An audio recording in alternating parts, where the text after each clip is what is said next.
अस्सलाम वालेकुम everyone, this is Bilal पॉपिटी वाली सरकार और ये है वीडियो प्लस एक्स्ट्रा का 50th एपिसोड। हमारी हाफ सेंचुरी जो है वो फाइनली कंप्लीट हो गई है, लेकिन मैं सबको यही कहूँगा भाई डोंट पैनिक। आज की जो वीडियो है हमारे पास काफ़ी मज़ेदार किस्म की न्यूज़ हैं और मैं ये चीज़ क्लियर कर दूँ कि आपको पता है मुहर्रम चल रहा है, तो अगले 2 दिन ना तो मेरे मेन चैनल पे कोई वीडियो आएगी और ना ही मेरे इस चैनल पर कोई वीडियो आएगी। तो मैंने कहा क्लियर कर दूँ कि why I am not uploading. However आज हमारे पास काफ़ी इंटरेस्टिंग किस्म की न्यूज़ हैं और कुछ सरप्राइजिंग न्यूज़ भी हैं, तो चलते हैं न्यूज़ की तरफ सीधा ही। पहली न्यूज़ जो आ रही है वो ओप्पो के रिलेटेड आ रही है और ओप्पो की एक ऐसी सीरीज़ के रिलेटेड आ रही है जिसको मैं कहता हूँ कि ये ओप्पो की ना वो हमारे घरों में एक कबर्ड होती है ना, जिसमें हमें कुछ समझ नहीं आ रही होती कि यार इस चीज़ को कहाँ रखें, तो हमने हर चीज़ वहाँ तुन्नी होती है और कोई साल बाद हम उसको खोल के देखते हैं तो चीज़ें बाहर गिर रही होती हैं। बेसिकली ओप्पो के लिए जो इनकी के सीरीज़ है ना वो वही काम करती है। ओप्पो कोई भी मोबाइल फ़ोन किसी भी स्पेसिफिकेशन के साथ के सीरीज़ में लॉन्च कर सकती है और वो उनका फ्लैगशिप फ़ोन भी हो सकता है, वो उनका लो फ़ोन भी हो सकता है। और अभी जो हमारे सामने लीक्स आ रही हैं वो ओप्पो के एक नए फ़ोन जिसका नाम ओप्पो K9 Pro हो सकता है उसके रिलेटेड आ रही हैं, क्योंकि ये चाइना की जो टेलीकम्युनिकेशन इक्विपमेंट सर्टिफिकेशन सेंटर है उसकी वेबसाइट पे लिस्ट हुआ है।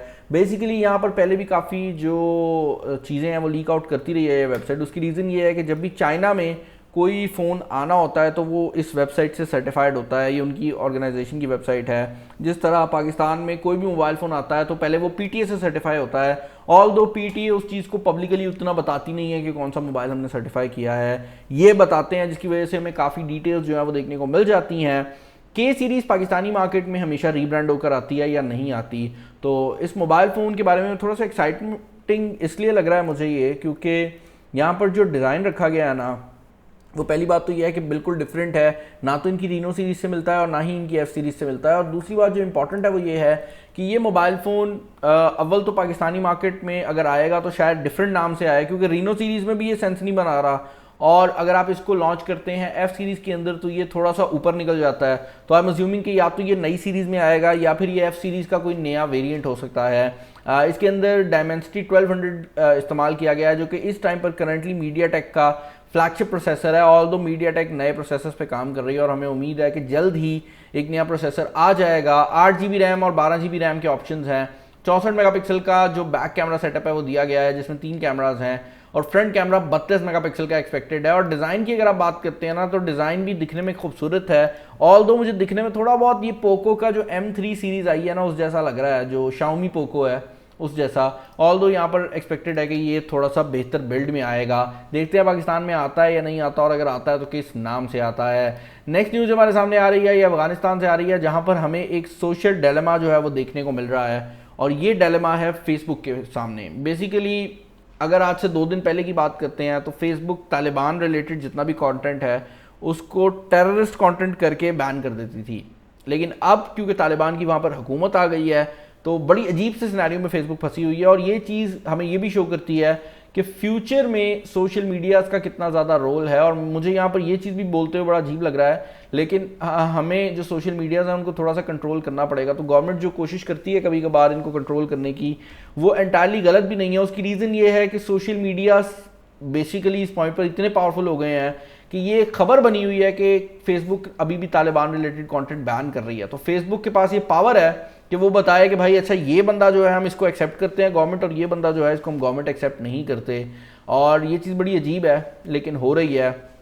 देखने में आएगा कि अगले 2-4 दिनों में क्या होता है और किस गवर्नमेंट को ये लीगली एक्सेप्ट करते हैं। लेकिन इससे हमें अंदाज़ा होता है कि सोशल मीडिया की जो पावर है वो कितनी ज़्यादा है। नेक्स्ट न्यूज़ जो हमारे सामने आ रही है ये पंजाब से आ रही है, जहाँ पर पंजाब ने फाइनली डिसाइड किया है कि वो अपनी एयर एम्बुलेंस सर्विस जो है वो लॉन्च करेंगे और अकॉर्डिंग टू द न्यूज़ ये पहला प्रोविंस भी बन जाएगा जो कि अपनी एयर एम्बुलेंस सर्विस प्रोवाइड कर रहा होगा। यहाँ पर मैं ये चीज़ इंक्लूड करना चाहूँगा कि पाकिस्तान में इससे पहले भी एयर एम्बुलेंसेज अवेलेबल हैं, लेकिन वो सेपरेटली काम करती हैं, वो किसी सूबे के अंडर काम नहीं करती। जैसे ईजी एयर एम्बुलेंस ऑपरेट करता है बट वो सेपरेट है। ये जो एयर एम्बुलेंस है ये बाकायदा तौर पर सूबे की तरफ से जो है वो लेकर आई जा रही है और बताया जा रहा है कि इसके रिलेटेड ऑलरेडी जो बजट है वो भी एलोकेट हो चुका है। और यहाँ पर जो इम्पॉर्टेंट चीज़ है वो ये है कि ये जो एम्बुलेंस सर्विस है ये ख़ास तौर पर ऐसे एरियाज़ को कवर करेगी जहाँ पर जनरली गाड़ियों का जाना पॉसिबल नहीं होता। और ये एक और चीज़ जो कि यहाँ पर बड़ी इंपॉर्टेंट है वो ये है कि इस सर्विस के थ्रू पेशेंट्स को जल्दी ऐसे डॉक्टर्स को भी पहुंचाया जा सकेगा जो कि जनरली गाड़ी में बहुत देर लग जाती है। कभी कभार ऐसा होता है कि कोई ऐसा केस आ जाता है जो कि किसी खास एरिया में ही सॉल्व हो सकता है। आपको पता है जनरली इस्लामाबाद में बेहतर हॉस्पिटल्स हैं, तो उन टाइम्स के लिए भी ये जो सर्विस है काफ़ी ज़्यादा हेल्पफुल हो सकती है। नेक्स्ट न्यूज़ जो हमारे सामने आ रही है वो हवावे की एक नई डिवाइस के रिलेटेड आ रही है, जो कि हवावे की नोवा 9, हवावा फंस गया था मेरा, हवावे की नोवा 9 सीरीज़ के रिलेटेड आ रही है। और यहाँ पर मैं ये चीज़ क्लियर कर दूँ कि हवावे की नोवा सीरीज़ पाकिस्तानी मार्केट में बहुत ज़्यादा पॉपुलर रही थी। इनफैक्ट नोवा 7 तक हवावे जो था वो काफ़ी ज़्यादा ऊपर जा रहा था, लेकिन उसके बाद क्या हुआ कि गूगल वाला सारा मसला बन गया और उसकी वजह से जो ओवरऑल सिनेरियो था वो काफ़ी डाउन गया। हवावे नोवा 8 सीरीज़ पाकिस्तान में आई ही नहीं, और नोवा 9 जो है ये एक्सपेक्टेड है कि शायद पाकिस्तान में लॉन्च हो, क्योंकि हवावे दोबारा आ रहा है। हमने रिसेंटली बैंड को भी देखा है। इस सीरीज़ के अंदर जो डिलेमा है हवावे के पास वो ये है कि अगर हवावे इसको लॉन्च करती है किरण 985 के साथ, तो तब तो वो इसके साथ 5G दे सकते हैं, लेकिन स्नैपड्रैगन का जो प्रोसेसर उनके पास है 778, जो कि इस टाइम हम ऑनर 50 में भी देख रहे हैं, ये प्रोसेसर जो है काफ़ी स्ट्रॉन्ग प्रोसेसर है, लेकिन हवावे को जो ये मिलेगा ये विदाउट 5G मिलेगा। तो अगर वो 5G देना चाहते हैं उनको अपना प्रोसेसर लगाना पड़ेगा, लेकिन उनके पास क्वांटिटी कम हो जाएगी, और अगर वो कोई और प्रोसेसर लगाते हैं तो फिर उनके पास 5G की सपोर्ट खत्म हो जाएगी। तो या 5G ले लो या ज़्यादा क्वांटिटी बना लो, हवावे ये कर सकती है। और इस टाइम पर गूगल की सपोर्ट भी नहीं है, तो सिचुएशन जो है ना वो हवावे के लिए काफ़ी टाइट है अभी भी। लेकिन अगर हवावे इन सिचुएशन से निकल गई तो एक बहुत ही बड़ी गेम हो जाएगी, और जो हमने इससे पहले नहीं देखी होगी एटलीस्ट अपने लाइफ टाइम के अंदर। इसके अलावा जो नेक्स्ट न्यूज़ हमारे सामने आ रही है वो आ रही है बेसिकली वन प्लस के रिलेटेड, जहाँ पर वन प्लस का एक नया स्मार्टफोन जो है वो अभी अभी लीक आउट हुआ है एक IMEI डेटाबेस के थ्रू। यहाँ पर इंपॉर्टेंट बात यह है कि वन प्लस ने ऑलरेडी क्लियर किया था कि वो 90 सीरीज़ नहीं लेकर आ रहे, तो हम सब एक्सपेक्ट कर रहे थे कि इस साल हमें वन प्लस का और कोई भी फ्लैगशिप फ़ोन नहीं मिलेगा।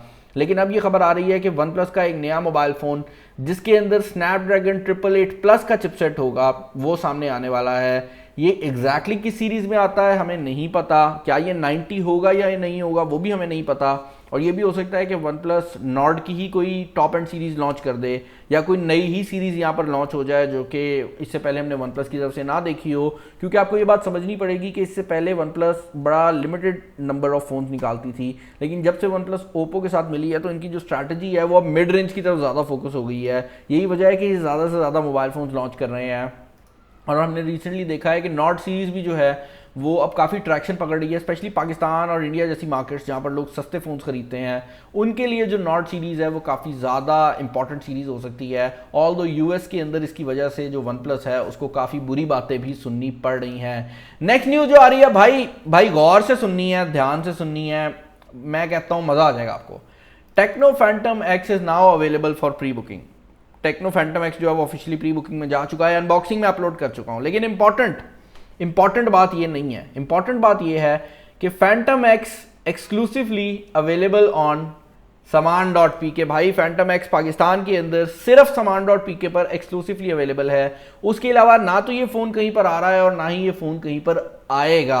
अभी इसकी जो प्री ऑर्डरिंग है वो ऑन हो चुकी है, और मैं यहाँ पर वेबसाइट ओपन करके दिखा भी देता हूँ कि एग्जैक्टली जो पेज है वो क्या लग रहा है। और ओके, आई थिंक इसके जो यूनिट्स हैं वो ख़त्म हो चुके हैं मुझे जो लग रहा है। ओके, सिर्फ इसका एक जो आइसलैंड ब्रू का कलर है वो अवेलेबल है, जो दूसरा कलर है वो इस टाइम पर आउट ऑफ स्टॉक हो चुका है। तो this is a big thing, और देखने में आएगा कि सिनेरियो क्या बनता है। लेकिन अभी तक जो इसका स्टॉक है वो एक कलर का आउट ऑफ स्टॉक हो गया है। मुझे समझ नहीं आ रही मैं इस पर कैसे रिएक्शन दूँ, क्योंकि इससे पहले मैंने भी नहीं देखा था। मैं अभी थोड़ी देर पहले वीडियो लगा के आया हूँ, और आप लोगों की तरफ से जो रिस्पॉन्स रहा है वो बहुत क्रेजी रहा है। तो इसका जो समर सनसेट है ना वो अब पाकिस्तान में कोई और बंदा ऑर्डर नहीं कर सकता। लाइक ये कंप्लीटली सोल्ड आउट हो गया है। ये टेक्नो की फ्लैगशिप डिवाइस थी, और ऑनेस्टली स्पीकिंग इस प्राइस टैग में मुझे लग रहा था कि महंगी भी है, नहीं बिकेगी। लेकिन आप लोगों का रिस्पॉन्स काफ़ी कमाल रहा है। आई डोंट नो क्या सिनेरियो है, लेकिन जिन लोगों ने प्री ऑर्डर किया इनको गिम्बल ज़रूर साथ मिलेगा। आप गिम्बल जो है वो फ्री हासिल कर सकते हैं। नेक्स्ट न्यूज़ जो हमारे सामने आ रही है वो आ रही है वोटिंग मशीन्स के रिलेटेड। आपको मैंने कुछ टाइम पहले खबर दी थी कि पाकिस्तान के जो इलेक्शंस हैं उनके लिए इलेक्ट्रॉनिक वोटिंग मशीन्स जो हैं वो मुतारिफ कराई जा रही हैं, जिनके थ्रू ओवरऑल जो ट्रांसपेरेंसी है ना वो थोड़ी बेहतर हो जाएगी। आपको पता है जब भी कोई चीज़ डिजिटल हो जाती है ना तो उसको ऑडिट करना बहुत आसान हो जाता है। अब गवर्नमेंट ने पहले ये मशीन्स दिखाई, अब गवर्नमेंट ने क्या किया है कि उनने पब्लिक और अपोजिशन दोनों के लिए ये मशीन्स जो है वो ओपन करके छोड़ दी हैं कि भाई अगर आपने आके चेक करना है कि ये मशीन किस तरह से काम करती है या ये क्या काम करती है, तो ये ओपन है सबके लिए, लोग जाकर देख सकते हैं। और ये करना ज़रूरी भी है क्योंकि हम एक डेमोक्रेसी में रहते हैं और यहाँ पर ट्रांसपेरेंसी बहुत ज़रूरी है। अगर गवर्नमेंट कोई भी फैसला लेती है ना, तो उसका उस फैसले को जस्टिफाई करना भी बहुत ज़रूरी है, तभी ये एक सच्ची डेमोक्रेसी बनती है। और मेरे ख्याल से ये जो मूव है मुझे बहुत पसंद आया है। उसके अलावा अगली खबर जो हमारे सामने आ रही है वो वीवो के रिलेटेड है। टेक्निकली स्पीकिंग वीवो की जो आईकू सीरीज़ है उसके रिलेटेड है, जहाँ पर वीवो आईकू 8 सीरीज़ जो है वो अब ऑफिशियल हो चुकी है। और यहाँ पर जो स्मार्टफोन्स हैं वो ऑब्वियसली फ्लैगशिप फोन्स बनाए गए हैं, लेकिन डिज़ाइन की अगर आप बात करते हैं तो भाई मोर और लेस वही डिज़ाइन रखा गया है जो कि वीवो की आईकू 7 सीरीज़ का था, तो ज़्यादा डिज़ाइन चेंज नहीं किया गया। और वीवो का सबसे बड़ा प्रॉब्लम भी यही है, ये डिज़ाइन नहीं बदलते। इनको डिज़ाइन चेंज करना पड़ेगा। बैक डिज़ाइन देख सकते हैं यार, यही एग्जैक्ट डिज़ाइन जो है हमने कुछ टाइम पहले वीवो की S1 सीरीज़ में भी देखा है, कैमरा सेंटर में था। उसके बाद यही एग्जैक्ट डिज़ाइन जो है हमने इसके अलावा और भी काफ़ी मोबाइल फ़ोन्स पे देखा है। तो ये जो डिज़ाइन है ना, इसको वीवो को चेंज करना पड़ेगा, वरना जो सिनेरियोज है ना वो सही नहीं चलेंगे। ऑल्दो यहाँ पर जो स्पेक्स हैं काफ़ी सॉलिड हैं, यहाँ पर स्नैपड्रैगन 888 सीरीज़ लगाई गई है। उसके अलावा भी यहाँ पर 120 वाट की जो फास्ट चार्जिंग दी गई है, और उसके अलावा 120 हर्ट्ज का रिफ्रेश रेट भी दिया गया है, और 888 प्लस का चिपसेट यूज़ किया गया है। आपको मैंने कुछ टाइम पहले वीवो का iQOO 7 लेजेंड दिखाया था जो BMW एडिशन होता है, तो उसमें स्नैपड्रैगन 888 था। जो 8 सीरीज़ आई है इसमें प्लस वर्जन ले आए हैं, तो थोड़ी सी जो बेहतर परफॉर्मेंस है वो भी आपको देखने को मिल जाएगी। बट मोर और लेस सिमिलर डिवाइसेस हैं, और मैं ये कहूँगा कि एक इंक्रीमेंटल अपग्रेड है, कोई बहुत बड़ी चीज़ ऐसी नहीं है जो इनने यहाँ पर चेंज की हो। नेक्स्ट न्यूज़ जो हमारे सामने आ रही है, ये आ रही है टैक्सीज के रिलेटेड, और ये बड़ी इंपॉर्टेंट न्यूज़ है। पाकिस्तान ने अपनी पहली इलेक्ट्रिक टैक्सीज जो हैं वो इस्लामाबाद के अंदर लॉन्च कर दी हैं, और मेरे हिसाब से इस्लामाबाद जो है ना वो हर लिहाज से बेस्ट सिटी है इलेक्ट्रिक टैक्सीज़ के लिए। उसके पीछे 2-3 रीज़न है। पहली बात तो ये है कि वहाँ पर जो चार्जिंग स्टेशन हैं वो ज़्यादा लगे रहे हैं। दूसरी बात यह है कि वहाँ पर जो लोग हैं वो थोड़े ज़्यादा टैक्सी को वैसे ही यूज़ करते हैं, टैक्सी कल्चर बहुत ज़्यादा है। और तीसरी बात यह है कि जो टैक्सीज़ है ना उनका इलेक्ट्रिक होना बहुत ज़रूरी है। मुझे ऐसा लगता था कि इलेक्ट्रिक टेक्नोलॉजी महंगी है तो सबसे पहले नॉर्मल लोग जो है वो इलेक्ट्रिक को यूज़ करेंगे, लेकिन मैं चाइना गया और वहाँ पर जाकर मैंने ये चीज़ रियलाइज़ की कि चाइना में, शेंजन के एरिया में स्पेशली, सारी पब्लिक ट्रांसपोर्ट इलेक्ट्रिक है। वो इस चीज़ को इंश्योर करते हैं कि जितनी टैक्सीज़ हों, जितनी बसेज हों, वो सब इलेक्ट्रिक हों। और मैंने सवाल पूछा वहाँ पर, मेरे साथ जो कोलीग थे ऑब्वियसली वो चाइनीज़ थे, तो उनसे मैंने पूछा कि यार ये क्यों है ना, वाई इज़ दैट। तो उन्होंने कहा यार जो एक नॉर्मल गाड़ी है ना, जब आप उसको यूज़ करते हो, जब आप अपने घर में उसको रखते हो, तो आप उसको दिन में 2 बार निकाल लोगे, लेकिन एक टैक्सी जो है वो दिन में 1000 बार आगे पीछे होती है ना। वो पूरे शहर में मूव ही कर रही है ना, मतलब 12 घंटे की अगर शिफ्ट है तो 12 घंटे वो गाड़ी चल ही रही है। एक टैक्सी का यही सीन होता है। और वहाँ पर तो टैक्सीज आती भी ऐप से हैं, तो जिस तरह ऊबर करीम यहाँ पर है उस तरह इवन टैक्सीज ने ऐप बनाई हुई है, तो वहाँ पर वो रुकती नहीं है। तो उसकी वजह से जो ज़्यादा मूवमेंट है रोड के ऊपर वो टैक्सीज की होती है। नॉर्मल जो प्राइवेट कार्स हैं वो बहुत कम होती हैं, और जो बसेज हैं वो भी ऑब्वियसली बहुत ज़्यादा मूव करती हैं। तो इसीलिए उनने इस चीज़ पे पहली रिस्ट्रिक्शन लगाई है कि सबसे पहले टैक्सीज जो पब्लिक ट्रांसपोर्ट है उसको जो है वो इलेक्ट्रिक किया जाए, और उसके बाद नॉर्मल जो यूज़र है उसको इस तरफ लेकर आया जाए। तो ये चीज़ मुझे अच्छी लगी है। और एक और चीज़ जो कि काफ़ी अच्छी लगी है वो ये है कि भाई यहाँ पर ना जितनी खबरें पाकिस्तान के रिलेटेड आ रही हैं, कोई ना कोई मिनिस्टर ज़रूर इन्वॉल्व है। आई थिंक ये कोई नई स्ट्रैटेजी है गवर्नमेंट की कि जो भी कुछ नया हो रहा है ना, गवर्नमेंट उसमें सपोर्ट ज़रूर कर रही है, जो कि मुझे बहुत पसंद आ रहा है। और मैं यहाँ पर ये चीज़ इंक्लूड करना चाहूँगा कि ज़रूरी नहीं होता कि हर बार गवर्नमेंट इन्वेस्ट ही कर दे। लाइक अगर मैं एक कंपनी बनाता हूँ या कोई भी एक बंदा एक नई चीज़ बनाता है, तो अगर उसको आकर कोई गवर्नमेंट का ऑफिशियल ये भी कह देता है ना कि यार ठीक है करते रहो, तुम्हें गवर्नमेंट अप्रिशिएट कर रही है, और 2-3 खबरें लग जाती हैं उसकी, वो उससे भी खुश हो जाएगा। तो ज़रूरी नहीं होता कि गवर्नमेंट हर बार आकर फंडिंग ही दे किसी प्रोजेक्ट को। अगर कोई मिनिस्टर आकर या कोई गवर्नमेंट का ऑफिशियल आकर सिर्फ ये कह भी देता है ना कि वो प्रोजेक्ट अच्छा जा रहा है, तो उससे भी काफ़ी ज़्यादा जो लोग हैं वो ऊपर आते हैं। और यहाँ पर भी ऐसा ही हुआ है कि जो मिनिस्ट्री है वो क्लाइमेट चेंज की मिनिस्ट्री जो है, उसमें जो स्पेशल असिस्टेंट है प्राइम मिनिस्टर के, वो यहाँ पर आए हैं और उन्होंने आकर पूरी जो ब्रीफिंग है वो दी है, जिसकी वजह से ऑब्वियसली ये जो खबर है आप भी सुन रहे हैं और मैं भी सुन रहा हूँ। नेक्स्ट खबर जो है ना उसने मुझे थोड़ा सा हैरान किया है, और ये खबर है DxO मार्क के रिलेटेड। बैक स्टोरी बता देता हूँ। DxO मार्क एक कंपनी है, इसको आप मोबाइल देते हो, ये आपको बता देती है कि भाई इसका जो कैमरा है ना वो कितना पावरफुल है, और उस कैमरा की जो परफॉर्मेंस है वो कितनी बेहतर है, और क्या सिनेरियो चल रहा है। और यहाँ पर इंपॉर्टेंट बात यह है कि DxOMark हर मोबाइल फ़ोन को जनरली रिव्यू कर रही होती है। अब रिसेंटली स्नैपड्रैगन जो कि एक प्रोसेसर बनाने वाली कंपनी है, उसने एक मोबाइल फ़ोन लॉन्च किया था जिसको बेसिकली मोबाइल फ़ोन वर्ल्ड में बड़ा अजीब नाम दिया जाता है, Asus smartphone for Snapdragon Insiders. ये एसस कंपनी ने बनाया था और स्नैपड्रैगन के चेक करने वालों के लिए। इस मोबाइल फ़ोन को DxOMark ने एवं ही चेक किया है और इसकी जो परफॉर्मेंस है अकॉर्डिंग टू DxOMark, मुझे डिकार आ गया ये बोलते हुए, according to DxOMark iPhone 12 pro max से ज़्यादा है। अब यहाँ पर आपको एक बात समझनी पड़ेगी कि मैं यहाँ पर DxOMark को क्रिटिसाइज़ नहीं कर रहा। DxOMark एक खास टेस्ट करती है, उस टेस्ट की बेस पे वो नंबर दे देती है, लेकिन ज़रूरी नहीं है कि इंसान की जो आंख है वो भी उस टेस्ट के हिसाब से ही चले। और यहाँ पर जो सबसे इंपॉर्टेंट बात है वो ये है कि कोई भी कंपनी अगर अच्छा कैमरा बनाना चाहती है तो वो किसी एक तरह का कैमरा बना के अच्छा नहीं कर सकती। आईफोन्स को अच्छा क्यों कहा जाता है? क्योंकि भाई ये ज़्यादातर लोगों को अच्छा लगता है। तो इनके अंदर ये बात नहीं है कि ये टेक्निकली हर लिहाज से बहुत बेहतर होते हैं, बस इसमें अच्छी बात ये है कि ये ज़्यादा लोगों को बेहतर लगता है, जिसकी वजह से आईफोन के जो कैमराज हैं वो जनरली बेहतर कंसिडर होते हैं। ऑल दो अगर आप उनकी टेक्निकलिटीज़ में जाते हैं तो वो एक ऐसे मोबाइल फ़ोन से जो पब्लिक के लिए नहीं बना, Asus smartphone for Snapdragon Insiders, उससे भी हार जाता है, लेकिन फिर भी जनरली लोगों को ये बहुत ज़्यादा पसंद आता है। नेक्स्ट न्यूज़ जो हमारे सामने आ रही है वो आ रही है भाई Huawei के रिलेटेड, जहाँ पर हमारी जो 3 दिनों की लंबी खबर है ना Huawei की एलिगेशन की, उसके ऊपर Huawei ने आंसर कर दिया है। मैं बैक स्टोरी थोड़ी सी बता देता हूँ जिनको नहीं पता।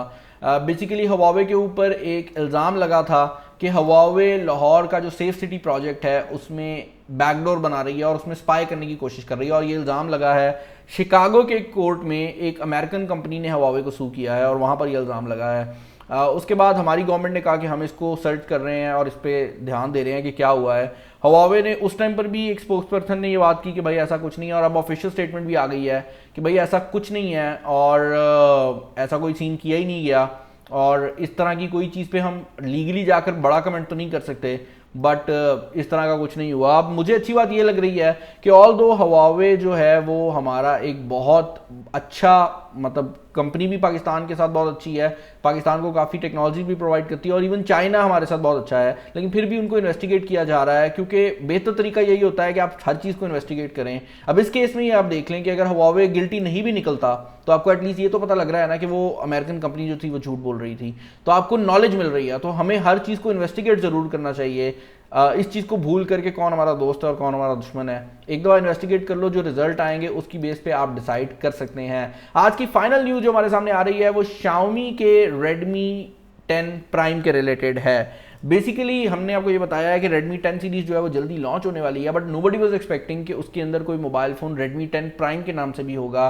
लेकिन अब रिसेंटली आई हुई डेटाबेसेस के अंदर ये मोबाइल फ़ोन लीक हुआ है। इसकी एग्जैक्ट स्पेसिफिकेशन हमारे सामने नहीं है और ना ही हमें ये पता है कि ये किस तरह से डिफरेंट होगा ओरिजिनल Redmi 10 से। लेकिन ये बात ज़रूर है कि इस मोबाइल फ़ोन के अंदर जो है वो काफ़ी हद तक वैसी स्पेसिफिकेशन हम एक्सपेक्ट कर रहे हैं जो कि Redmi 10 सीरीज़ में होगी, जिसमें 50 मेगापिक्सल का मेन कैमरा, स्नैपड्रैगन के प्रोसेसर की जगह मीडियाटेक का प्रोसेसर, पहले स्नैपड्रैगन आते थे, मीडियाटेक का G88 प्रोसेसर, और उसके अलावा 90 हर्ट्ज का डिस्प्ले है। तो या तो ये इससे थोड़ा बेहतर होगा या इससे थोड़ा कम होगा, लेकिन इसके इर्द गिर्द ही जो है वो Redmi खेलने वाला है। और अब उम्मीद की जा रही है कि इस महीने जो Redmi 10 सीरीज पाकिस्तान में लॉन्च हो रही है वो भी एक डिवाइस नहीं बल्कि मल्टीपल डिवाइसेज हो सकती हैं। मुझे कमेंट्स में बताइएगा कि आज की वीडियो के रिलेटेड आपके क्या ओपिनियंस हैं। चैनल पर नए हैं, चैनल को सब्सक्राइब कर लीजिएगा। ये दूसरी बार मैं रिकॉर्ड कर रहा हूँ क्योंकि ऑडियो ठीक नहीं आई थी, तो उसका भी ख्याल रखिएगा। नोटिफिकेशंस को ऑन नहीं किया तो कर लें। इस वीडियो में इतना ही।